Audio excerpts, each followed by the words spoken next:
English translation, 413th contact, Monday, 13th February 2006, 15:02 hours. Oh, Ptaah, dear friend, I am delighted, however, also surprised to see you today and at this hour. But be welcome and greeted. For me, it is a requirement to see you and talk to you about things when you are not otherwise engaged. Of course, I can also wait with my request if it is inconvenient. Greetings to you, Edward, my friend. What do you want to talk to me about? Is it private or not? It is very private. Well, then can I ask 2 or 3 questions first that I would like to have answered? Of course. Good then. On 30th December 1987, Quetzal and I were talking about primordial creatures, and so we talked about Tyrannosaurus rex, and Quetzal said that there were 3 different ones. So I copied out a part of the conversation at that time. If I may read it to you? I know the content of the conversation, but you can still read the whole thing for repetition. Okay then. As far as I know, the earthly paleontologists have not yet made any findings in this regard. And as far as the time in which these giant animals lived is concerned, to my knowledge, this must have been about 100 million years ago. The long-necked dinosaurs had a tail of about the same length as their neck was with their head. At the same time, there was also a giant predatory dinosaur, which we call the Titan predatory dinosaur, or Titanin predatory dinosaur, which was up to 19 meters tall. It is kind of like a Tyranno-Titanosaurus emperor, if I can translate that freely. A creature that must have been much bigger than the Tyrannosaurus rex. But how was it now? Did these giant predatory dinosaurs also hunt the giant long-necked dinosaurs? If so, how did it happen? It is always said by our earthly scientists that the great predatory dinosaurs, the great Tyrannosaurus rex, were loners and hunted as such. I cannot understand that, and therefore I cannot take it for granted. Because if these beasts really hunted the giant herbivores, which I strongly assume, then they certainly could not have done so as lone hunters, because they would not have had a chance against the giant animals. So, according to my understanding, it can only have been that the predatory dinosaurs certainly hunted in packs. Was that really so, or am I wrong? I also think of my experiences on my great journey with Simyase and Ptaah, where I could observe in the primeval world how big predatory dinosaurs hunted and killed big herbivores in packs. This must have likewise happened on the Earth at the time of the dinosaurs? Or am I completely wrong in my opinion in this respect?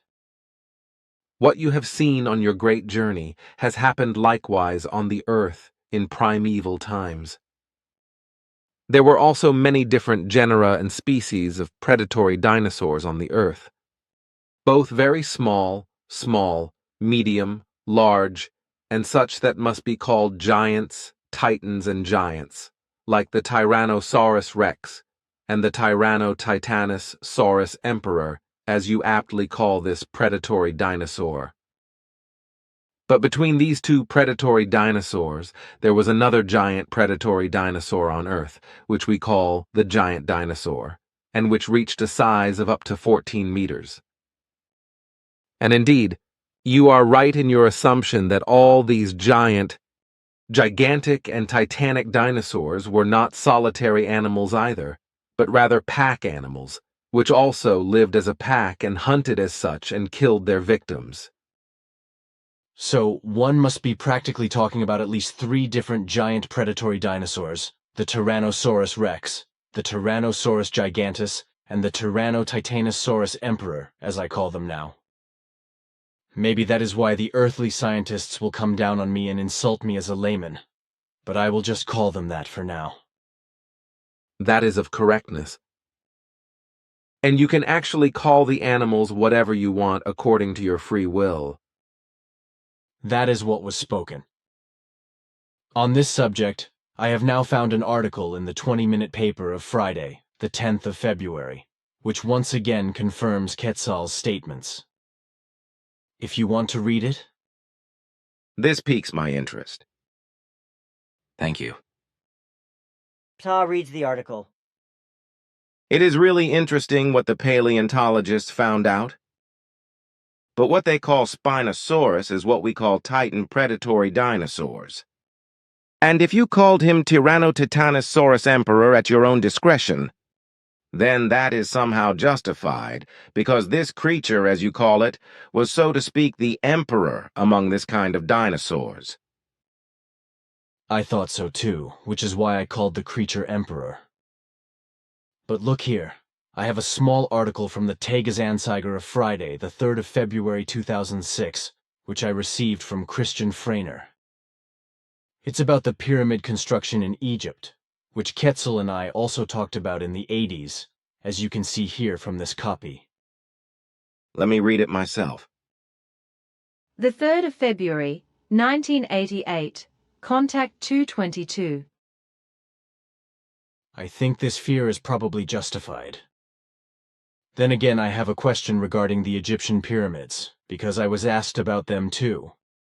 Unfortunately, I do not remember exactly what Ptaah, Simyase and Asked explained to me, but somehow I remember that it was said that the first pyramids were built about 73,300 years ago or so, but were later demolished because they fell into decay due to rotting inside and the weather.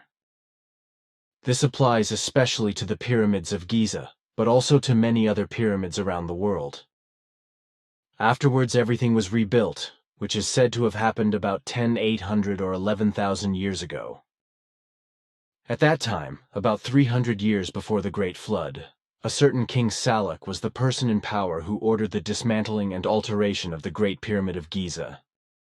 But again, everything rotted in the course of the next millennia and fell into decay, so that about 4,500 years ago, there was again a huge pyramid work, in which everything that was rotten and decaying was torn away, removed and replaced. In the process, the main pyramid completely lost its inner structure and design, which was rebuilt and completely redesigned under the strict might of Cheops. So we can probably say that the Pyramid of Giza of today can indeed be called Cheops' Pyramid, even if its actual origin can be traced back to other and partly off-world builders from the constellation Orion, namely to a time before two star ages, which are reckoned with about 36,650 years, and thus in two forms result in a time of 73,300 years, but this time has to be set before the Islamic Hijra. And when we talk about the Giza Pyramid, we are always talking about the pyramid, which must be seen as the pyramid of origin, even if today we are talking about the newly built pyramid, which is already around 4,500 years old again, and is already at the mercy of rot and decay, and which no longer has the original height of 152.5 meters, but only 146 or 148 meters. This large pyramid is aligned with the others to the constellation Orion in its formatting, while the Chevron formation, I mean the Sphinx formation, was aligned to the constellation of the Lion. The new pyramid, as well as all the others, and the Sphinx formation were built in the more recent times, about 4,500 years ago, solely by Earthmen, by their own powers. The builders were early Egyptians, as were the majority of the workers, who were to a certain extent free humans and craftsmen, while many others, who came in small numbers as slaves from other countries, had to do their hard work together with a small number of local slaves. But the majority of the workers were free Egyptians. For the purpose of feeding all the workers, a proper industrial food town was built not far from the pyramid, but also mass camps for rest and sleep were constructed, as well as burial places for the many dead at work. So I remember what you explained to me. Is that correct, or am I in a state of error?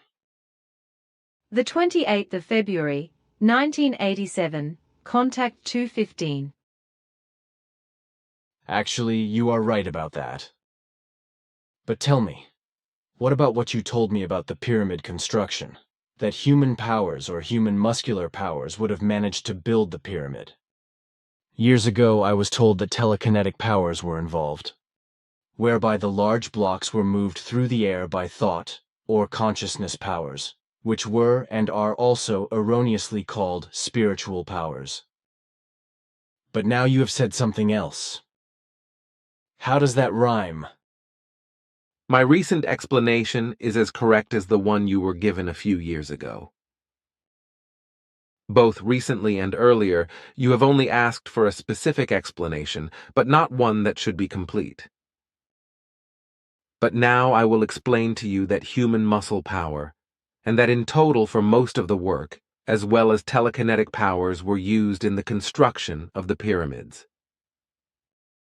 The human muscular powers were related to the Earth humans who worked on the construction, while the telekinetic powers were used by the strangers from the star systems Orion and Leo, although only a few of these strangers had telekinetic powers, so only minor work was done in this wise. This is how misunderstandings arise.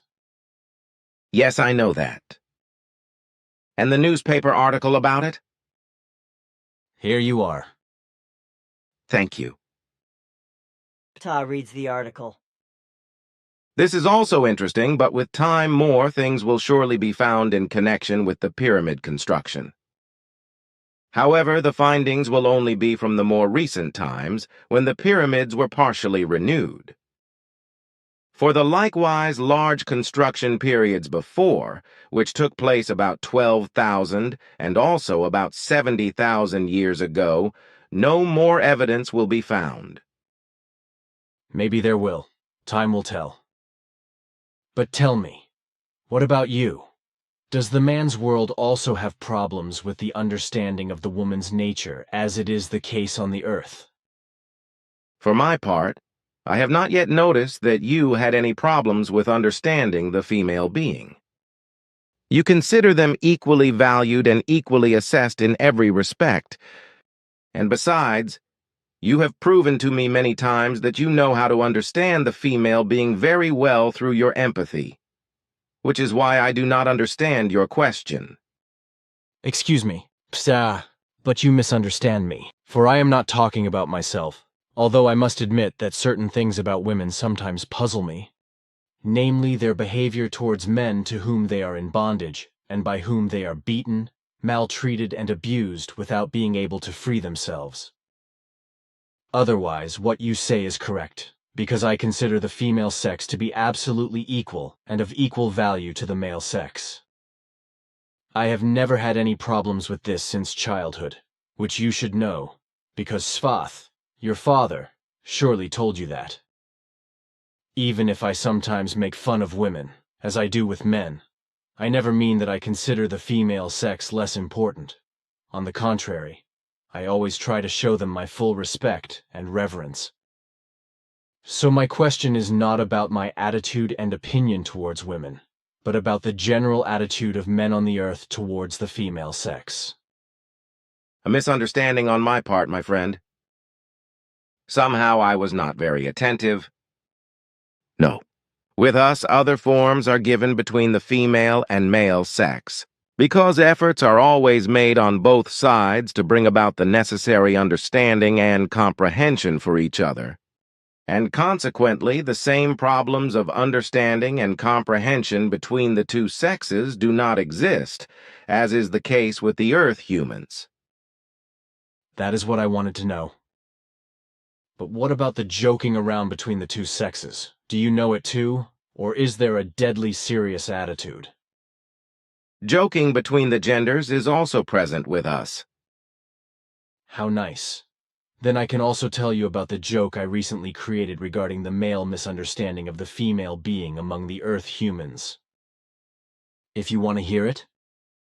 I am wondering.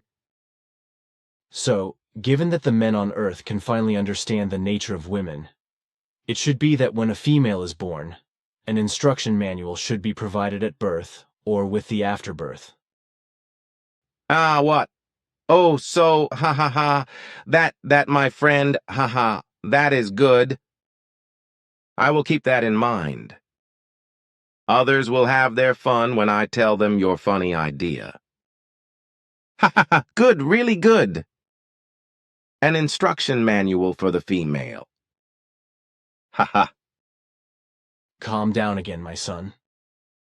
Ha ha, I am calming down, Daddykins. I am, ha ha ha. But seriously now, ha ha. Fine. Here I have another question. If you want to lend me your ear. Quetzal once told me that certain non-human creatures, such as animals or monkeys, etc., know about themselves. Do you know anything about that? Quetzal's statement is correct, but it should not be understood that all these non-human beings are part of a conscious development of consciousness, as is the case with humans. They are well aware of themselves, but not as an actual individual in the form of a single being in its own particularity, as is consciously inherent in humans. Wait a minute. For this, it must also be understood that every individual is a being that is primarily determined by the fact that it can participate and take part in other things or all things of the same species. This applies to families, groups, and herds, etc. of animals, as well as to tribes, families, groups, and societies of humans. Each individual, as the bearer of the idea of the creation, is an overarching connection, both with their own genus or species and with all other genera and species, because a total cooperation of all individuals of all genera and species is a given and of importance. This applies to humans as well as to the entire fauna and flora. The value of the individual is determined precisely by what he or she is capable of in his or her particularity, regardless of whether or not they are aware of their own particularity and genus or species. Thus, each individual proves their greatness and value by the extent to which they are capable of recognizing the tendencies of their development and acting on them. Is this correct? Your explanation is correct. What if that was all the questions? It was, Ptaah. Then I would like to bring up the following and discuss it with you.